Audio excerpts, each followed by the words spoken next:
The year 1190. The man, Holy Roman Emperor Frederick Barbarossa. The objective, retake Jerusalem from the likes of Saladin in a would-be legendary face-off. The only thing in his way, one Armenian prince and the mountains he called home. Not coming empty-handed, he intended to gift him with a crown and the title of king. Well, actually, there were two things in his way. Shortly after entering Cilicia and Armenia, so close to that coveted Holy Land, Barbarossa's horse tripped crossing a river and launched the 67-year-old emperor into the flowing water. Here, in the most anticlimactic death, possibly in all of history, weighed down by his over-the-top fancy armor, he drowned in that same stream, and most of his German comrades returned home. The Armenian prince in question, Leo, never got his crown. Well, not yet anyways. But through political intrigue, military prowess, and many, and I mean many loans, he would one day become the first king of Armenian Cilicia, and forever be known as Leo the Magnificent. This is the blueprint for how a prince becomes a king. Although regarded with the likes of Artaxias the Founder, Tigran the Great, and Ashot Bagratuni as one of the most influential kings in Armenian history, Leo's rise to power was as unlikely as the state he ruled over. Leo, Leon, Levon, or Lewan, call him what you will, but he was born in the year 1150. A member of the Rubenid house which claimed descent from the Bagratuni dynasty, his father was Stephen, brother of Cilicia and Armenia's savior prince, Thoros the Great. His mother's name was Rita, daughter of the Lord of Barbarone Castle, which protected Cilicia's most valued gates. He was the middle child, with one brother, Reuben, 5 years his senior, along with one younger sister, Dolete. It was likely he would never rule the Cilician principality, being fourth in line to the lordship of the mountains upon his birth and bound to be pushed back even farther than that.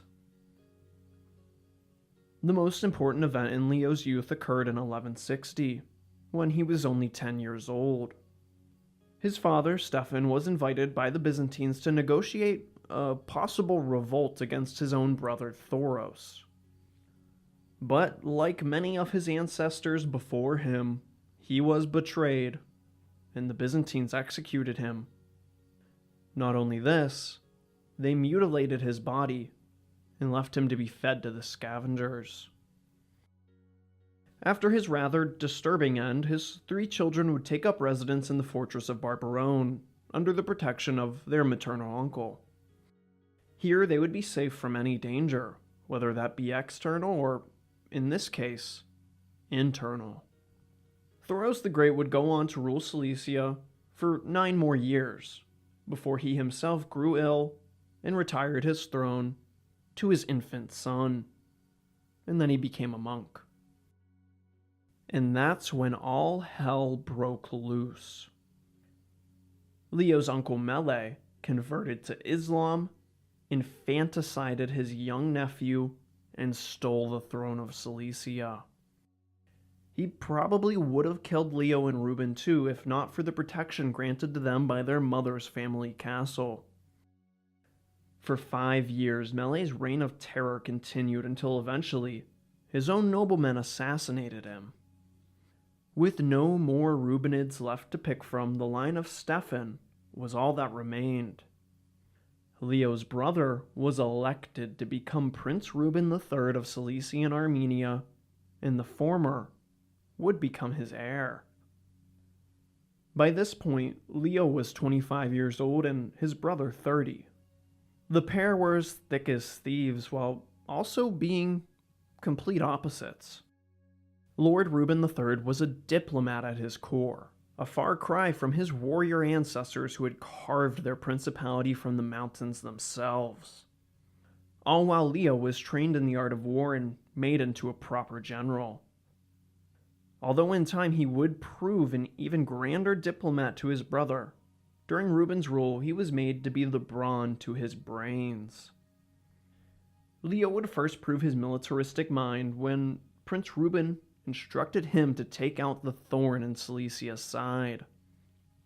Cilicia was home to not one but two Armenian noble houses, the dominant Reubenids and their annoying little cousins, the Lamprinids, who took their name from the castle they ruled over.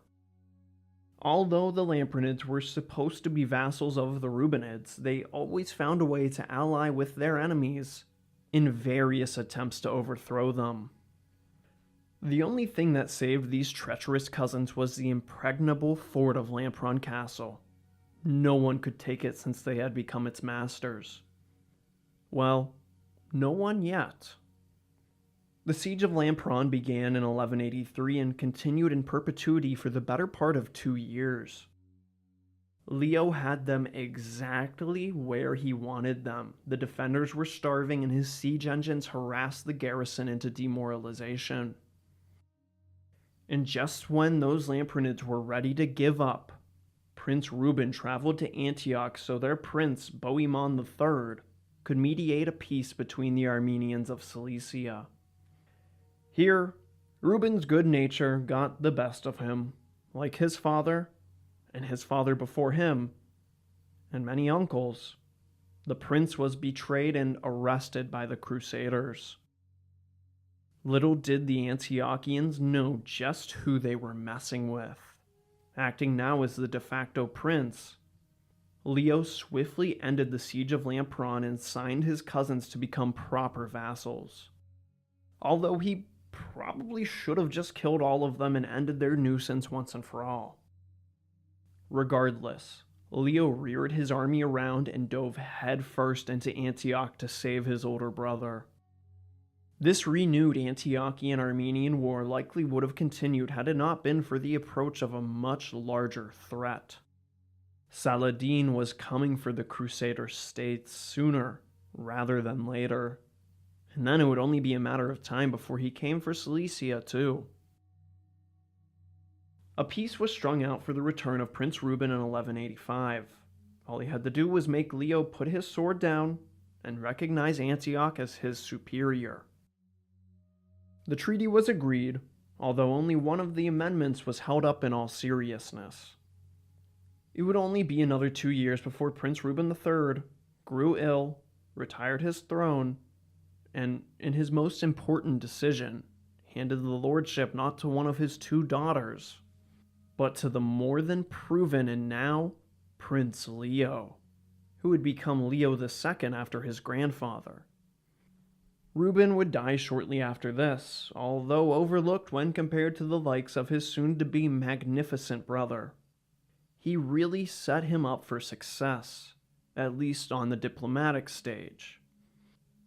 Already the hero of one war, and aged 37 now, Leo was well prepared to take full advantage of the shifting tides around and, initially, to the north of the Levantine coast.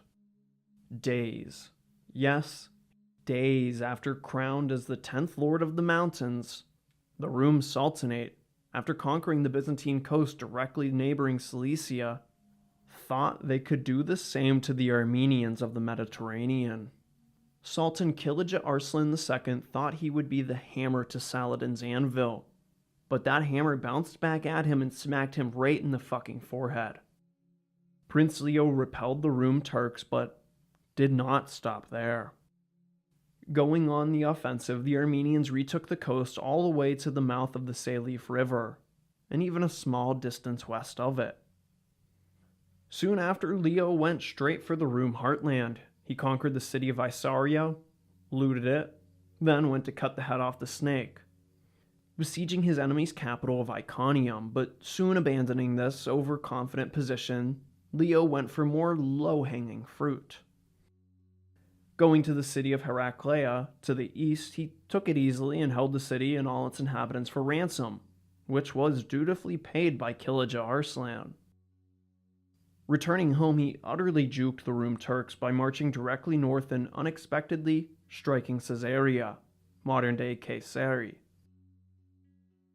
Now, having taken or besieged the Rum's 4 major cities, Kilija Arslan wasn't about to lose this one. Prince Leo, in a stroke of military genius, and in only a year, had brought the Rum to the negotiating table and made him his bitch when no one else could. The Armenians got to keep their coast and added another sizable tract of the Taurus Mountains to their principality. With the Lamprinids fully on his side after their long siege, they too were even given land to add to their tiny, now subservient state. Oh yeah, and while Leo was kicking Kilija Arslan's butt, probably the second most powerful man in the Islamic world, he was also on the offensive with Saladin himself. The nuts on this dude. After the Crusader army of Jerusalem was utterly destroyed at the Battle of Hattin, the Latins now begged for help from Prince Leo. While obviously occupied with Arslan and the Rum, Leo did send a small army to take some heat off of Jerusalem, lest the city fall into Saracen hands. Leo could have never beaten the full army of Saladin, but he played his part well and drew away some of Saladin's forces. And besides Balian of Ibelin, was the only competent decision-maker on the Crusader side. Despite pretty much only their efforts, Saladin took Jerusalem in 1187. But his conquest didn't stop there. He crept his way further north still. Passing over Tripoli, he sought to cut off Antioch from any support from the Armenians and completely separate all the Christian states this side of the Mediterranean. First, taking land that connected Antioch to Tripoli, and then Saladin forced the Knights Templar to give up their fortress of Bagras before completely leveling the structure. Furthermore, he reduced Antioch, although mostly by treaty. Prince Bohemond III agreed to release his Saracen prisoners in exchange for giving up a large portion of his countryside to the Ayyubid Eagle. The treaty between Saladin and Bohemond was a strange one to say the least, and one that would only work during the Crusades. If reinforcements from Western Europe were nowhere to be seen in 7 months' time, Saladin would conquer Antioch too. But he never made true on that promise. Or threat. This, and with the capture of the Holy City, prompted the most famous Third Crusade. The Third Crusade is usually told only through the lenses of 4 men. First and foremost, Saladin, obviously. Then his rival, King Richard the Lionheart of England. King Philip Augustus of France, who wasn't really there for that long. And finally, the previously mentioned Emperor Frederick Barbarossa of Germany. But forgetting about Prince Leo's prominent role would make for an all too often incomplete story. He was in all reality the last man standing in Outremer who could do a damn thing. Even before the arrival of these great kings and emperor, Prince Leo received a letter with the unmistakable and unexpected seal of who else but the Pope. Keep in mind, the Armenians were of their own apostolic faith, the Pope having exactly 0 authority over their church. Pope Clement III pleaded for Leo and his Armenian subjects to help the Crusader cause in all ways possible, monetarily, militarily, supplies, and free passage above all else. He had to play his cards perfectly, but if he could do that, then Leo would walk away from the Third Crusade unscathed and Cilicia filthy rich. Immediately, Prince Bohemond III took a massive loan from his Armenian rival, a loan too large to pay unless near complete victory was achieved on the part of the Crusaders. Many other arriving or already present Crusaders took the same course, although Leo made sure they could actually pay him back. Of course, usury and interest included. Emperor Frederick Barbarossa was the first to leave, making the fatal mistake to take the treacherous path by land instead of sea like his two other counterparts in England and France. As Barbarossa neared closer to Cilicia, he wrote 3 letters to Prince Leo, not asking, but letting him know that he would use his kingdom to enter the Holy Land, his reward being the title of king and a crown to accompany it. But funnily enough, Prince Leo was content with his title and simply did not want the Crusaders in his lands, fearing, and rightfully so, that they might just take it all for themselves. The Armenian prince was even prepared to call on Saladin himself if the emperor got any malicious ideas. Barbarossa, had he listened to Leo's keep out sign, wouldn't have bonked his old head and drowned in a river mere miles into Armenian Cilicia. Most of the Germans returned home. Only 5,000 stayed, who were now led by Barbarossa's son, also named Frederick, as they continued through Cilicia. This was a number Prince Leo could contain, as the Germans were little more than a funeral procession now. He granted them passage and actually helped to supply them. Perhaps he felt bad for the young Frederick, or maybe he just thought he would still get a shiny new crown out of it. Either way, Leo never got that crown, as Barbarossa's body was boiled and buried in Antioch. Later, his bones would be interned in Acre. As one crusader perished, another set sail for the Holy Land, and this one actually made it. Richard the Lionheart, that king of England who was never really in England all that much, arrived on the island of Cyprus in 1191, chasing his fiancée who had shipwrecked on the island, and was nearly captured by Isaac Komnenos, the Byzantine pretender emperor who called Cyprus home. If we go back to the times of Leo's brother, Prince Reuben III, we could find Isaac Komnenos rotting away in a Cilician dungeon. In 1185 he was released, took an Armenian wife of unknown origin, and conquered Cyprus, where he installed himself emperor of that island. She was likely a lesser noble, perhaps the Lampronid, but most likely not a Reubenid scion. Richard and Isaac at first came to an agreement when he arrived, but soon the King of England just decided to conquer the island and name it as a new Crusader state. He did this by holding Isaac's daughter hostage, known as the Damsel of Cyprus. No harm was done to her, and Richard actually took her along on his many journeys. Eventually, she would travel a large portion of Western Europe over the course of her life before retiring in Cilicia with her kinfolk. Reubenid or not, the damsel was among the most traveled Armenians of her day, and that's saying a lot coming from this culture of caravan masters. At any rate, many crusaders were invited to Cyprus to meet with King Richard and discuss plans for reconquering the Holy Land and ultimately Jerusalem itself. Among these, and probably most important, was Prince Leo himself. With the Byzantine Empire infighting and in chaos besides the pretender of Cyprus, the Crusaders were desperate for food of all things. Something Leo didn't have a lot of, but had plenty to spare for the right price. He price gouged them, and it was an amazing deal. From here, Prince Leo likely returned home and sent a contingent of Armenians along with the Crusader coalition as they went on to retake the port of Acre. Some sources state Leo was present at Acre, but considering he couldn't be in 2 places at once, it is either false or he left very early in the siege.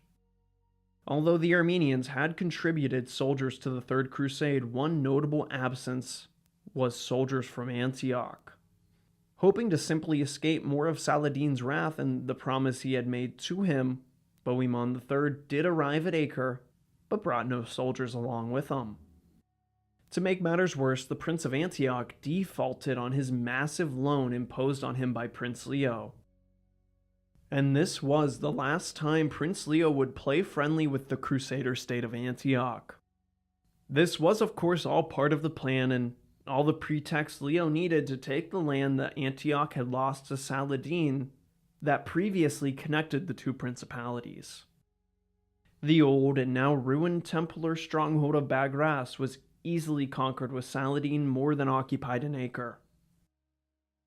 This more than angered Prince Bohemond III, but seemingly in Leo's debt and at his mercy militarily, he could do nothing but whine about it, or stammer. His nickname was the Stammerer, after all.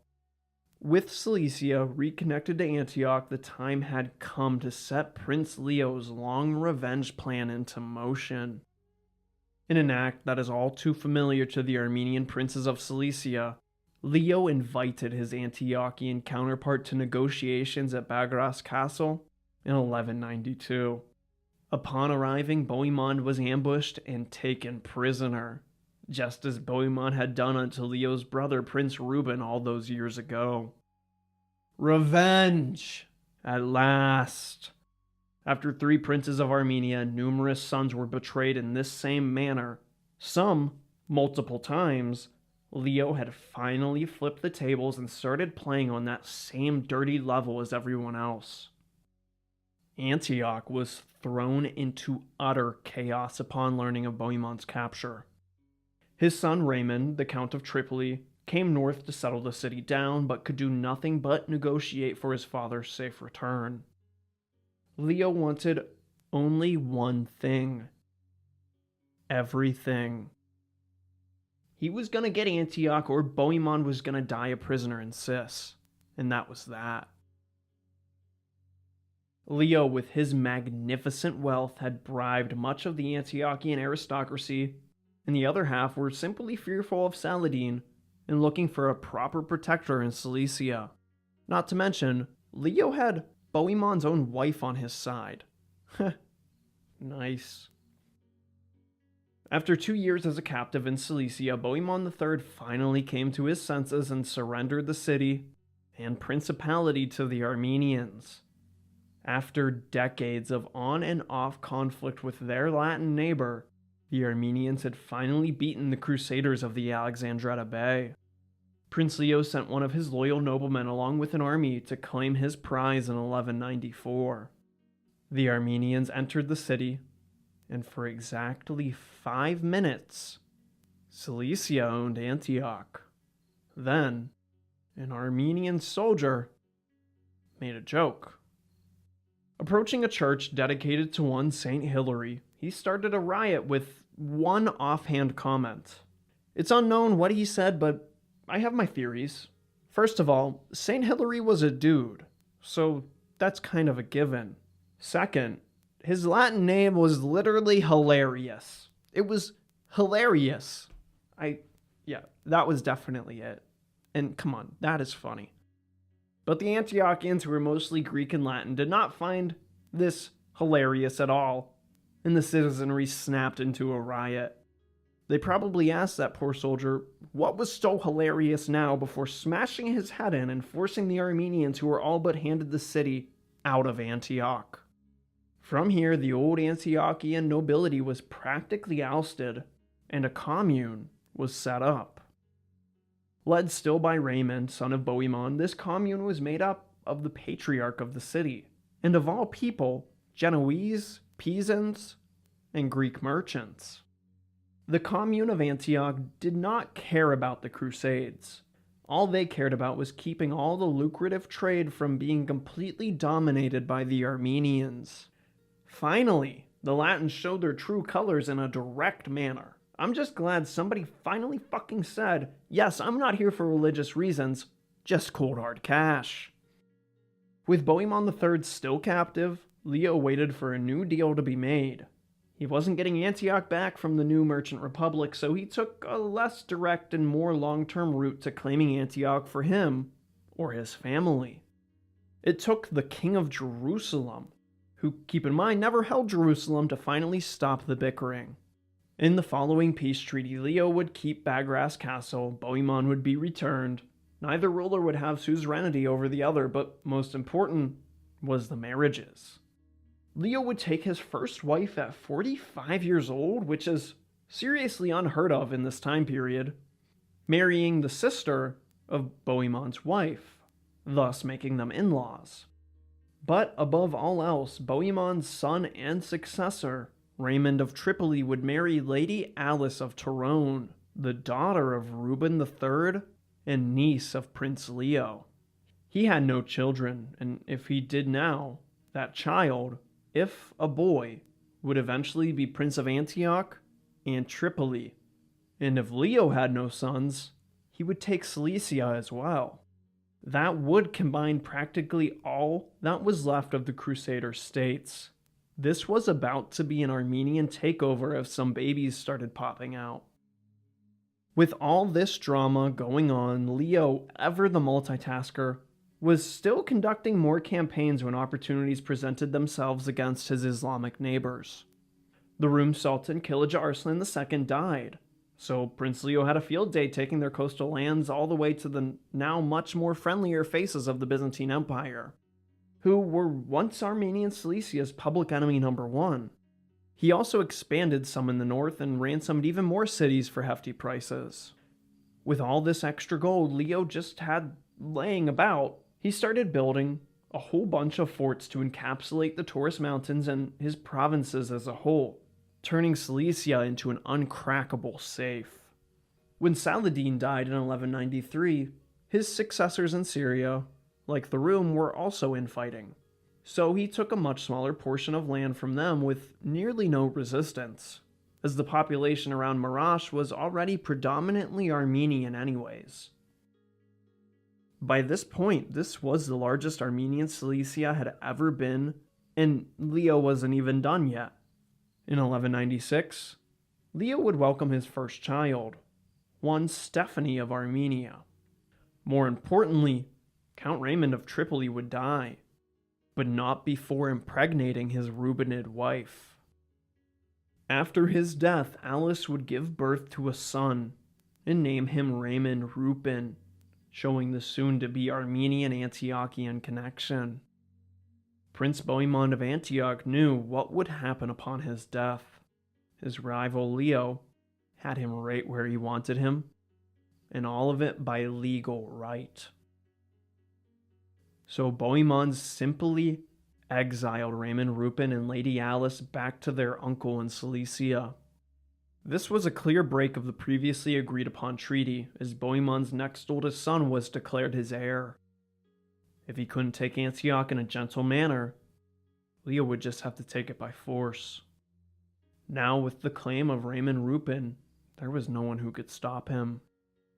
With suzerainty always being an issue between the two, Leo decided high time to end the talks of which prince was better than the other.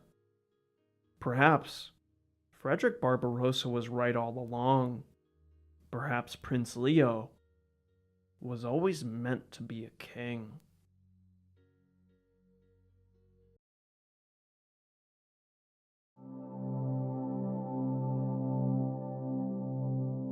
Of all the ways Armenians could and have become kings throughout history, an endorsement from Europe, a crown crafted in Germany from the Holy Roman Emperor himself, and placed on his head by a Bavarian archbishop, has to be the weirdest. And yet here we sit with what has likely become the most celebrated coronation in Armenian history.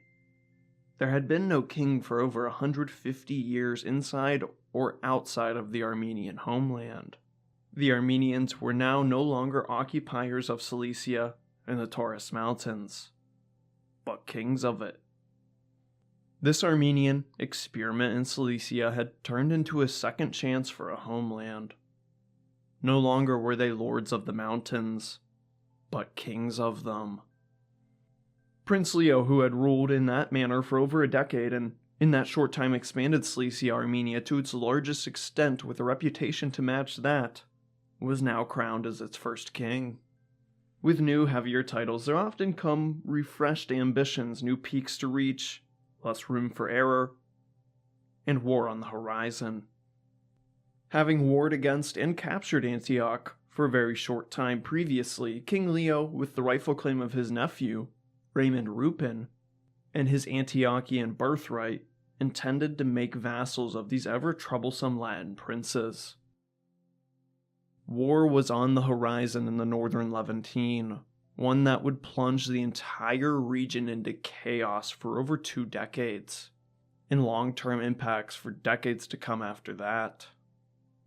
Betrayal, greed, webs of alliances that ebb and flow, assassins, missing eyeballs, people drinking oil, Templars and Hospitallers fighting each other.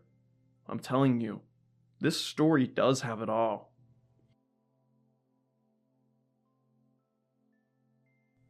After receiving his new crown, King Leo's first act as king was his most significant, at least in the eyes of the historian.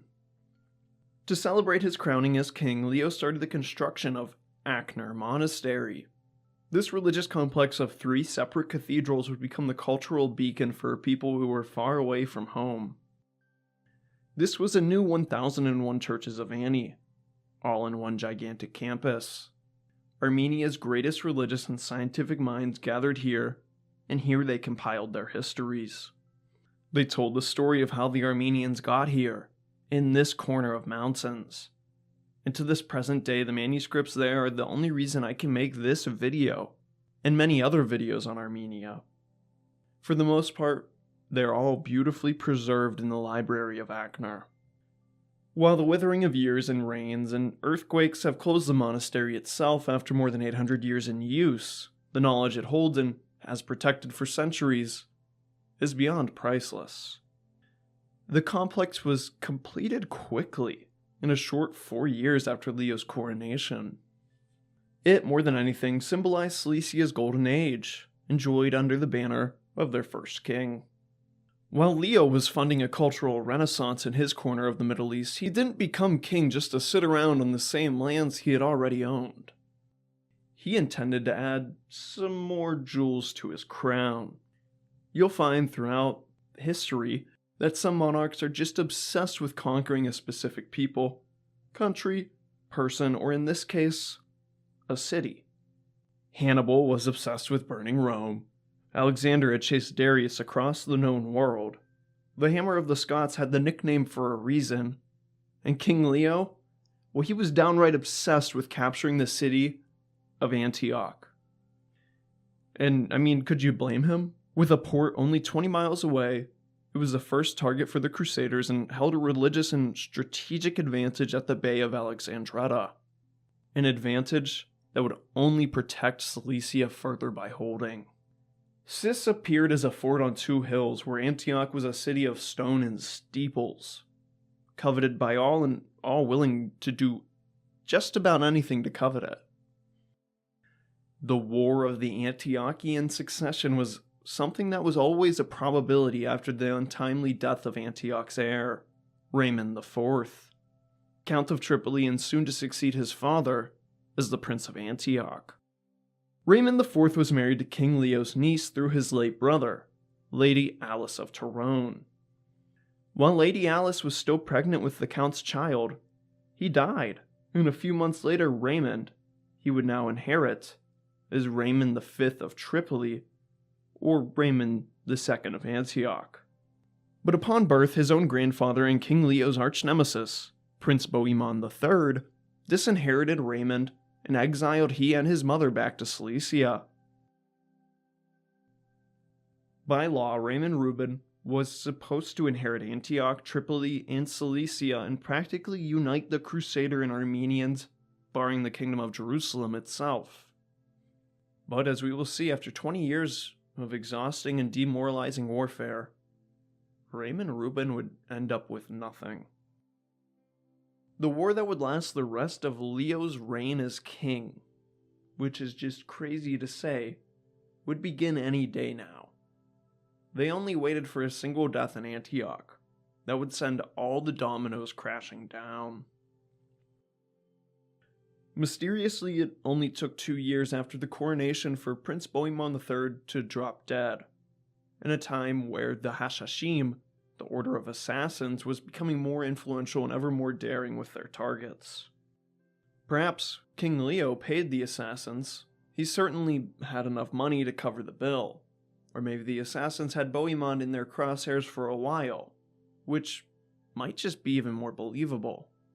Regardless, his death is left a mystery, but would benefit King Leo the most. A race to Antioch began, one from the north, the other from the south. but Tripoli was much closer than Cis. Bohemond IV, Count of Tripoli and second son of the now dead Prince of Antioch, arrived in time for the funeral, and before Leo even left Cilicia. He claimed Antioch as his own. King Leo continued his course, not coming on behalf of his grandnephew Raymond Reuben to claim his rightful inheritance. No, Leo now came as a conqueror, as he had a time before this. Things were different now. His rival, dead, him, a king, his nephew's claim. Antioch would finally be his. It appeared sooner rather than later. Leo laid siege to Antioch, memories of the last time he had held the city as prince. It was in his grasp only to have it slip away at the last possible moment, and it was a hilarious moment. Bohemond IV was outnumbered and underprepared to deal with the Armenian king this soon. Not sallying out, Bohemond called on his two new allies, the Rum Sultanate and the Ayyubids of Syria. Both attacked Cilicia. With Antioch's walls still standing tall, King Leo was forced to return to Cilicia. These diversionary attacks were thwarted after having devastated the Cilician countryside for a time. Round 1 goes to Bohemond. This war was not one that happened for 20 years non-stop, but had phases to it as Antioch's allies, namely the King of Jerusalem and, oh yeah, the Pope, brought Leo to peace discussions, which Leo always accepted and more often than not betrayed when an opportunity to take the city presented itself. In 1202, such a peace treaty was agreed upon when Bohemond left Antioch to discuss terms with the mediating king of Jerusalem. This was enough for Leo to campaign in his absence. In early 1203, Leo returned to the walls more prepared and with a better plan this time. The Armenians stormed the outer walls at the onset of the siege, but most of the garrison and townspeople had gotten away to that always stout inner citadel. When that final battle came, the citizens of Antioch stood shoulder to shoulder with the Knights Templar. But that final battle never did come, as King Leo's lack of allies was appearing ever more a terrible problem. This time, the Ayyubids alone attacked Cilicia. King Leo lifted the siege and returned defeated to defeat another. Another round over, but this one feels more like a win for Leo, despite ultimately the missed opportunity. Leo went back to the drawing board and the Crusaders went back to attacking their fellow Christians. This time in what I like to call one of history's greatest atrocities. The Fourth Crusade, meant for the Holy Land, only made it as far as Constantinople before their bloodlust and Venetian greed got the best of them. They ransacked the Eastern Roman capital and nearly destroyed the rule of the Romans. The disfigured inbred creation of the Pope, Venetians, and various Crusaders was born the Latin Empire. Initially held with high hopes of restoring Byzantium in a Western European fashion, Prince Bohemond quickly made alliance and soon after paid homage as a vassal to the Latin emperors. And just when Armenians, Cilicia, and the Byzantines were actually starting to get along, the Armenians woke the next day to see more fucking Westerners at their gates. In this same year of 1204, one of Bohemond IV's noblemen in Tripoli took a high-ranking noble wife without asking for his permission. It didn't take long for this love story to turn bloody, as the man became the head of a rebellion against the Count of Tripoli, who has only been in Antioch as of late. In a dramatic scene, a climactic battle came at the gates of Tripoli itself. Under the hot sun, Bohemond met the rebel. Looking up in the midst of the battle, he caught an arrow in the eye. Miraculously, the man lived an arrow to the eyeball in the 13th century and came back understandably angrier, crushing his rebel nobleman and ending their little courtly love story that killed hundreds, because medieval marriage laws have no remorse. But this was more than sufficient distraction enough for King Leo to once again invade Antioch in 1205. Leo this time came more methodically, taking every single castle en route to Antioch instead of just those that guarded his escape. While doing this, the king, who was expecting his own kingdom to be attacked by the Ayyubids before his party, came under ambush at one of these sieges and was forced to make a hasty retreat back to the mountains. Round 3 goes to Bohemond, but it's really his allies. How did he even get these allies? The Rooms and the Ayyubids? In 1206, Leo was brought to a peace treaty again, this time agreeing to an 8-year truce. Yeah, fucking right, dude. Until the end of the next war, maybe. It didn't take long for proper drama to follow this peace. Infidelity was discovered in the Armenian court. King Leo's wife herself and mother to their only child, debatably now, was Isabella, who, from a previous peace treaty, was also the sister of the now dead Bohemond III of Antioch's third wife. I know, it's kind of confusing. Caught with his own third cousin, Constan. Ouch. Some Game of Thrones shit. King Leo then, quote, violently struck the woman with his own hands, but resisted slaying her on the spot. She was exiled to Vaca on house arrest where her lover Constan showed up. Both died within a year of exile. Yeah, he killed them. There was something more powerful at play here than infidelity, which could have been completely made up. The pair had been married for 17 years and had one daughter and, more importantly, 0 male heirs. This could have just been a fabricated lie and murder just to fulfill the kingly duty of producing a successor. Regardless of how, Leo was a divorcee, and a proper lady of Antioch was dead. But for the foreseeable future, there was peace in Cilicia, but for Antioch it cannot be said the same. In a dimly lit room somewhere in that city, 2 old men of the church with the same name, you guessed it, Peter, were arguing about religion and the state of their patriarchy. On one side was Patriarch Peter, Antioch's seat of religious authority. On the other was Papal Legate Peter, who we will just call Papal Peter. Basically, Papal Peter's job was to fire Patriarch Peter on behalf of the Pope, who was doing so on behalf of Prince Bohemond himself. Patriarch Peter learned about this, excommunicated Bohemond and the merchant commune that was the real power behind the throne in the city. Then Patriarch Peter called for young Raymond Reuben himself to return as Prince of Antioch. Papal Peter wasn't fast enough with his own punishment, so Prince Bohemond apprehended Patriarch Peter, put him in a cell with nothing to drink, and was found dead after desperately drinking the only liquid available, oil from his lamp. Did he think it was going to work, though? A large portion of Antioch's nobles and people alike were moved by Patriarch Peter, and soon Bohemond was under siege in his own city as he moved to reinforce the citadel. The city had revolted against him, and Leo, for the second time in his life, literally walked into the city of Antioch without having to lift one finger. All he had to do was take that damn citadel once and for all. And before he could even dig in and begin a proper siege, Bohemond and his knights bursted from the keep and attacked the off-guard Armenians. A battle ensued in the streets, brutal hand-to-hand combat, while the city literally handed to him on a silver platter. King Leo had once again utterly choked as he limped back to Cilicia, defeated. Any sensible man would cut his losses here, but King Leo was no such man. After nearly 10 years of war, King Leo was about to drag his state into even more for naught.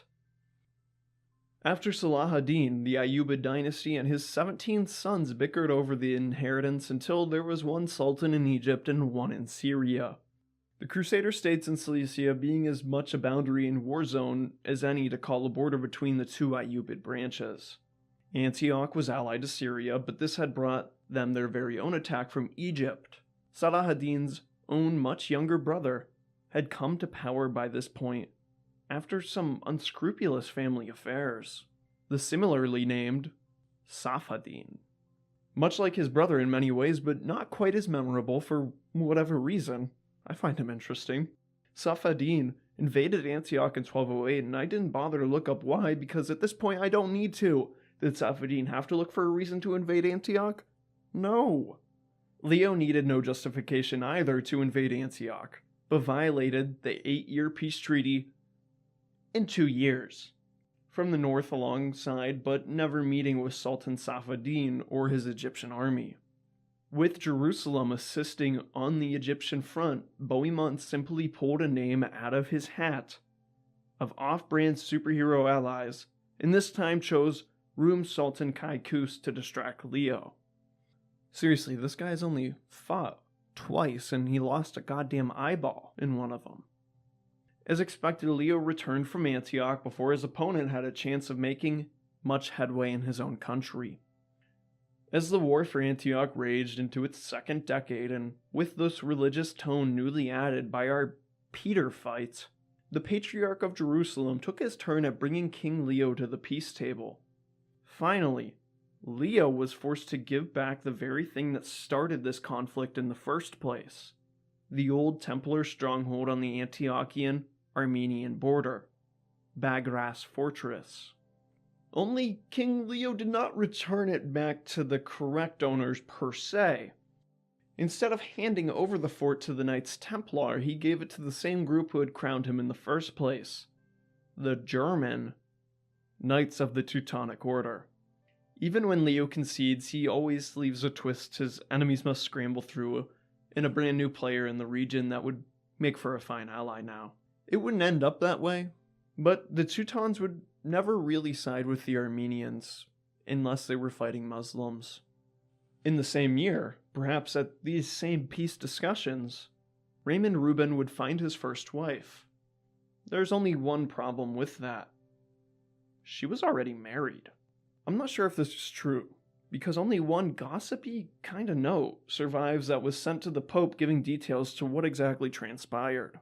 And I guess a 13-year-old Raymond Reuben kinda had Riz, because he ran away with and married one Lady Helvis from the house of Lusignan, daughter of a previous King Amory of Jerusalem. She was 21 and, might I mention again, married. There is also another translation of this papal note that suggests the Reubenids abducted these girls as well. Again, this seems far-fetched, but sure. A 13-year-old Armenian prince stole your girl. And on an even weirder note, to secure alliance with Cyprus, Reuben married his nephew's sister, which in itself is not unheard of, marrying sisters to cement an alliance, but the near 60-year-old king married the younger, much younger, 12-year-old sister. Yeah, not cool, dude. But if it's for alliance and to have a weird sister-wife thing with your grandnephew son or whatever the fuck the Reubenids guesses, it's okay. On the bright side, King Leo's new wife, if you could even call her that, did not have a child until she was 18, meaning Leo could have waited to consummate this marriage. Either way, creepy, and I'm done talking about this because the next episode in this series will be much, much, much, much worse. The Reubenids get weirder and weirder every generation. I swear. Soon after finding his queen, Raymond Reuben was installed as junior king of Cyprus alongside the now senior King Leo. To celebrate the coronation of a new Armenian king, another crown from the Holy Roman Emperor Otto IV was generously gifted to the Reubenids. As well as a new crown and junior king, Leo gifted Cilicia with a new ring of fortresses all around these stretching borders it now found itself controlling. Fortresses set up in a way to dissuade the Rum Sultanate and Ayyubids from attacking Cilicia. But of course, this revamping of defensive wear was only to prepare for more wars with Antioch and now the Latins in general. In 1211, King Leo crossed the line with the Knights Templar. He raided a Templar caravan that was led by their Grand Master. The Pope had taken Bagras from the Teutons and had given it back to the Templars. Before William and his knights could remake their northern stronghold, King Leo ambushed and left many dead, with the Grand Master himself badly injured and barely escaping with his own life. This action caused the Pope to bring the big excommunication stamp right down on King Leo's forehead. This served to do little in hindering Leo, so the Pope cried for the King of Jerusalem to do something about it. So get this, the King of Jerusalem literally sends 50 knights. He sends 50 dudes to tell King Leo to stop. And hey, guess what? What do you think he does? He doesn't stop. Jerusalem was in no place to deal with the problems of its sister city in Antioch. It was a lost cause at this point. Raymond, the Rizzler, or whatever, at the rather young age of 14 was now given his first military command. He was sent to raid Antioch and come back. He was given a route his granduncle had taken quite a few times now at this point. This mission turned out to be a success, and Raymond returned in 1212, laden with spoils. Leo, who as of late had been taking the headstrong approach to taking Antioch, suddenly decided that this wasn't working and changed his tune. Leo made peace with everybody. The Templars, Jerusalem, he even got his excommunication lifted. But we all know that Leo just loved playing with the Pope.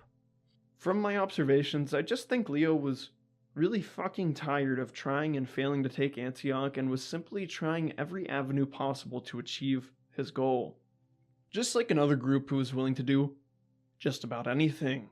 The Order of Assassins returns, and this time to be likely in the employment of King Leo of Cilicia.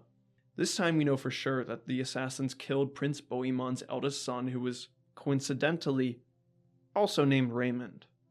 Those who benefited the most from this were, of course, the Rubenid duo of Cilicia. It meant that Raymond Ruben could continue his inheritance dispute for the long term. Bohemond retaliated at the Hashashim, and together, with a branch of the Ayyubids, besieged and took one of the many assassin strongholds that dotted the nearby mountains. Come to think of it, the assassins were carving a principality out in the mountains in a similar manner as the Armenians had in Cilicia. With another French heir of Antioch dead, King Leo decided to delegate the task that had consumed the latter portion of his adult life. If Antioch was Raymond Ruben's inheritance, then the lad was old enough now to get a hold of it himself. King Leo now only funded and supplied what was becoming his nephew's seemingly unwinnable war. Quite an inheritance that is. Raymond Ruben, having proven to at least be competent at this point, much like his uncle, threw himself into the seizure of Antioch. Much like Leo in his earlier years, Raymond Ruben attempted to conquer Antioch from within, making friends with the Armenian as well as the Latin nobility and bribing the merchant commune into relative passivity. Most peculiar of all, Ruben somehow managed to befriend the Knights Hospitaller.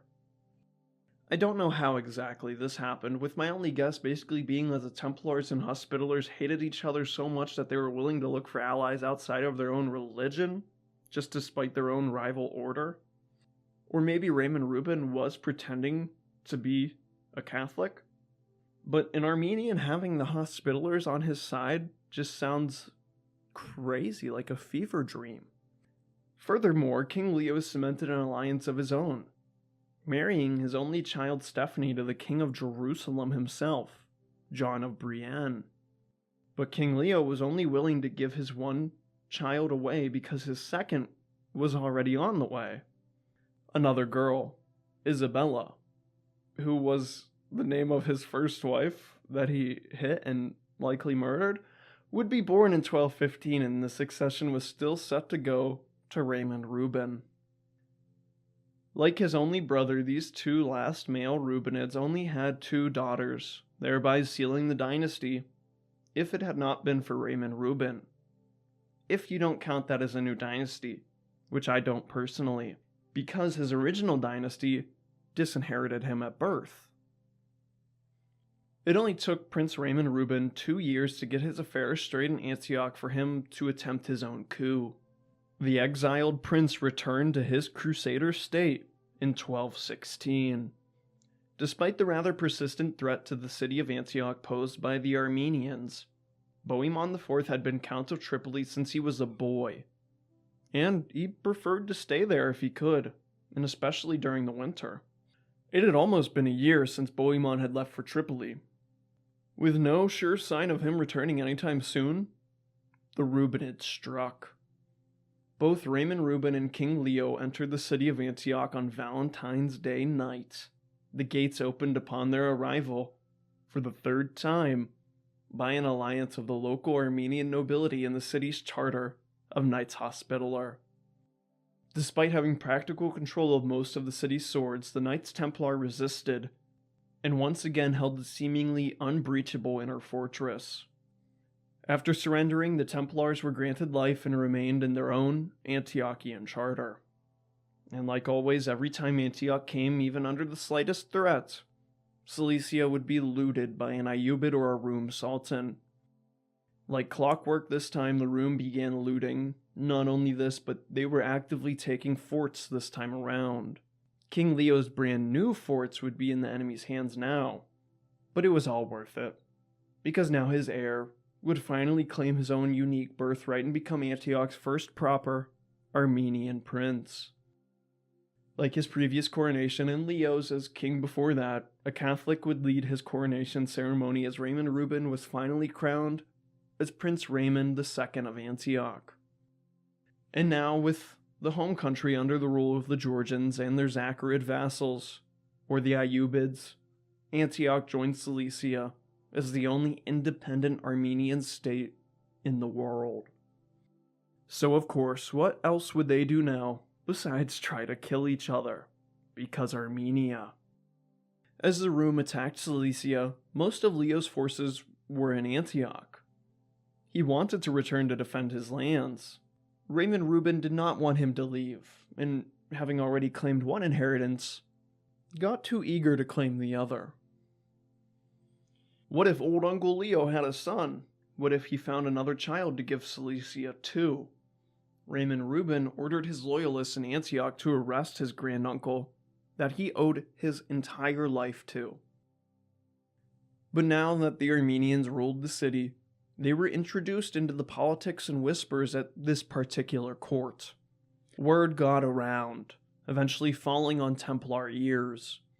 Now choosing to side with Leo against Raymond and the Knights Hospitaller, they warned the king of the treachery and Leo escaped back to Cilicia. Okay, now Leo was definitely not a Catholic, and the Templars are siding with him now. On his way back, he gave Bagras Fortress to the Templars as the rightful owners. The little fort that had started all this bloodshed just got returned in the end. What is it good for? The city he had fought so long for had not only eluded him again, but now betrayed him, the last of his own kin, against him. Leo defeated the Rum, but had no desire to reconquer his brand new forts from them, perhaps waiting for his nephew to attack him at their very own border. Little did the 20-year-old Prince Raymond Reuben know how terrible a mistake this failed betrayal would be. Not only did he not have his only supporter as alliance, but after nearly 20 years of on and off, but mostly on, warfare, Antioch, city and countryside was dead broke, underpopulated, and not yet ready to stand completely alone in this particularly war-torn region. Antioch was short on just about everything, most lacking being loyalty, as we've seen so many times already. The city was split rather harshly among its many ethnicities and their corresponding religions, with a minority population and the Armenians now being the ruling class. And to top it all off, the merchants and their now established 20-some-year-old commune were the real power behind the city, and controlled what came in and out of the city and surroundings with a flick of their fingers. This was a real King's Landing, and Raymond Reuben was no Varus, but seemed more like Geoffrey. I would not compare him directly to that little shit Geoffrey, though. Raymond Reuben was maybe just a bit naive and in over his head. Of the young Prince Raymond, not much is written of his time in Antioch, but of what survives seems to point to the Knights Hospitaller being the Armenian Apostolic Prince's most loyal protectors and influencers. Which, might I emphasize, is nuts. In 1218, Prince Raymond, with his rogue charter of Knights Hospitaller, would attack Jableh. Jableh? A fort and town in Antioch, Count Bohemond of Tripoli, and no longer Antioch, had not let go of yet.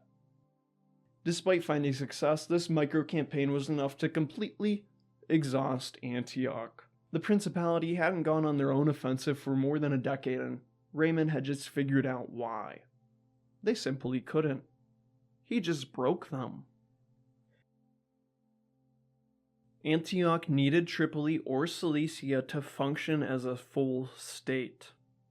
The corruption and desolation meant this Grand Crusader state practically ceased to be a functioning country, held together by a Knights Hospitaller and a few Armenian lords. Raymond Reuben, after being prince of that coveted city but overhyped Antioch, was kicked out of the city the same way he had gained it, through treachery from within the city itself and with those he feasted with. The merchants and nobles revolted in 1219, and now Raymond Reuben found himself the prince held up in the inner citadel, now from the inside looking out. They called for Count Bohemond of Tripoli and formerly Antioch back to rule his city, and he accepted, which at this point I'm not sure is even worth the trouble. In his last effort as prince, Raymond escaped the citadel in the city with the help of his loyal Hospitallers.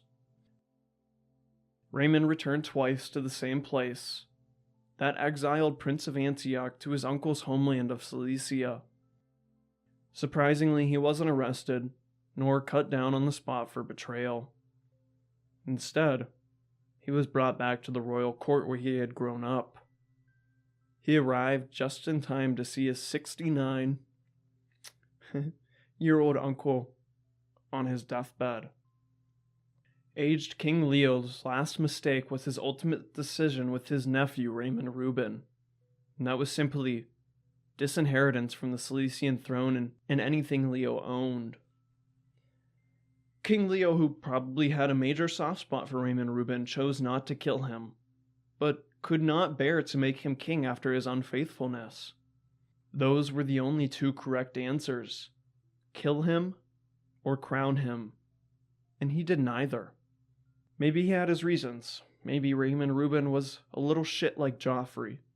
Regardless of this, there were only two other options: King Leo's daughters. Stephanie, in her mid-20s, and married to the King of Jerusalem, John of Brienne. Already they had a son also named John, who held likely the most viable claim for the Cilician throne, despite being only 3 years old. But if King Leo chose this, he was practically handing Cilicia directly to Jerusalem and by extension the Latins.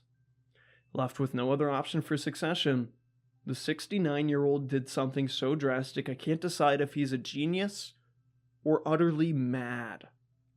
His youngest daughter, 5-year-old Isabella, or Zabel, would become heir and queen upon his death. A trusted nobleman named Atom was named legal guardian of Zabel and queen regent until she came of age to marry her first husband. There were 3 more senior inheritants ahead of Zabel. A war for Armenian inheritance was surely coming upon Leo's death, and I think a part of him knew that. He was too smart not to. Just as the Antiochians had fought their own succession war, the Armenians would now fight theirs. But he may have just made the right choice in the end for the longevity of Armenian Cilicia. On May 2nd of 1219, Lord of the Mountains and King of Cilicia for more than a combined 34 years, died from exhaustion and old age, military campaigns, battle wounds, and likely stress catching up with him. Leo Reubenid's body was buried in the city of Cis, where he had spent most of his life. A small chapel that has never been discovered was built around his tomb and remains presumably destroyed or lost. His organs were buried in Achner Monastery, where they presumably remain. A fitting place for him to end. Achner Monastery holds the same histories we use to create stories of Leo like this and many future sources we will use for Armenian Cilicia beyond him. Prince and then King Leo of Armenian Cilicia was likely the most influential and first king of Cilicia. To describe him in one word would be impossible. Perhaps cunning, maybe wise, Untrustworthy, most definitely, but never bad to his own people.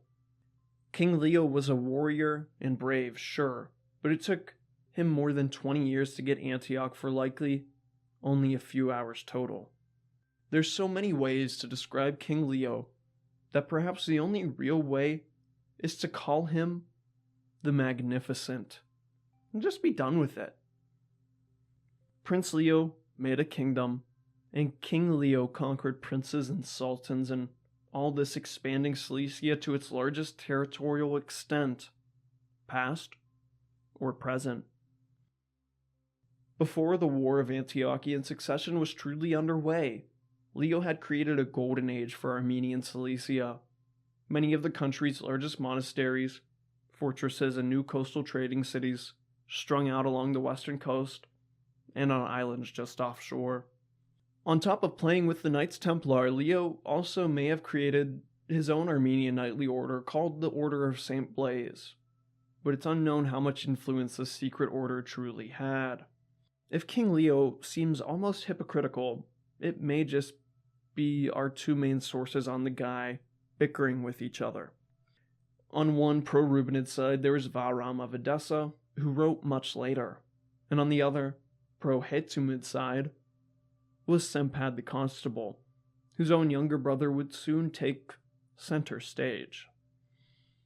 But before we end this video, I just have to point out something incredible. As both a student of Armenian and Georgian history, both Cilicia and Armenia, emphasis on Cilicia, and Georgia in all its history extended their greatest golden age at exactly the same time. As I've alluded to before, the Zacharid family was in control of Armenia proper, and they were vassals to the Georgian Empress, Tamar the Great. Cilicia and Georgia were certainly friendly with each other, but Georgia owned Armenia, while Armenia did not, meaning there were technically two Armenias. If they could have gotten over this small issue, there was a time in alternate history where Tamar the Great and Leo the Magnificent merged their realms together and conquer the Holy Land for all. Their borders were only about 100 miles apart. Also, I promise one last thing. So the first time I typed in Leo the Magnificent, I accidentally typed in Leo the Magnificat. And yes, this is a real children's book about a cat. I just laughed so hard trying to figure out why I was seeing books about cats that I just had to leave a link in my video. If you have a kid, buy this book for them. If you'd like to support this stoic historian, feel free to do so on Patreon for as little as $1 a month. And join Derek Clark, Savak Leo Nazarian, Taj Guilford, Nickmate Vossi, and Lazarus Dykos, Dave J, Dalinar, and Moist Lord. Or become a YouTube channel member like Derek Clark again, Donald Vincent. What? Why? Nickmate Vossi, and again, God, Heath Dion, Carl Brandy, and Layla, and GOK. Thank you guys for supporting the channel. I really appreciate it.